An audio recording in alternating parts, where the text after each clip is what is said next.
తెలంగాణ ఆంధ్రప్రదేశ్ రెండు రాష్ట్రాలు కూడా ఒక అన్నదమ్ముల భావంతో ఉండేటువంటి రాష్ట్రాలు. తెలంగాణ తుఫాన్లో మునుగుతుంటే కూడా మేము ప్రకృతి అనుకుంటున్నాం తప్ప ఆంధ్ర ప్రజల తప్పు పడతలేదు. ఎక్కడో కోనసీమలో కొబ్బరి చెట్టు ఎండిపోతే ఆంధ్రలో ప్రాతినిధ్యం వహిస్తున్న ఉప ముఖ్యమంత్రి తెలంగాణ వల్ల దృష్టి జరిగిందంటే ఆయన వివేకవంతుడో అవివేకవంతుడో నాకు తెలియదు.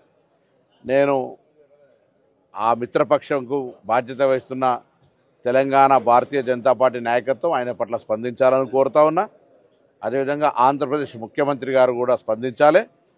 స్వయంగా భారతీయ జనతా పార్టీ పొత్తున్నది కాబట్టి ఇందులో ఇటువంటి కక్షపూరిత రెండు రాష్ట్రాల మధ్యలో వైషమ్యాలు కలిగేటువంటి మాటలు మాట్లాడడం అనేది దురదృష్టకరం. నేను ఇంతకుముందు చెప్పినట్టుగా ఆంధ్రాలో తుఫాన్ వస్తే తెలంగాణ మొన్న హుస్నాబాద్ కూడా మునిగింది. మేమేం ఆంధ్ర ప్రజలను తప్పుపడుతున్నది ప్రకృతి వైపరీత్యం కింద భావిస్తా ఉన్నాం.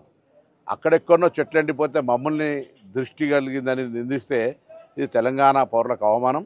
వెంటనే ఉపసంహరించుకోవాలి, క్షమాపణ కోరాలి.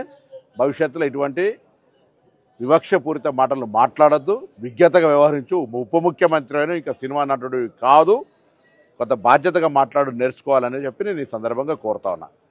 ఇవాళ తెలంగాణ ఆంధ్ర కలిసి దేశంలో ఉన్నతంగా ఎదగడానికి ప్రయత్నం జరగాలి తప్ప ఇటువంటి వైషమ్యాలను సృష్టించేటువంటి మాటలు మా నుంచి రావు, మీరు మాట్లాడద్దు.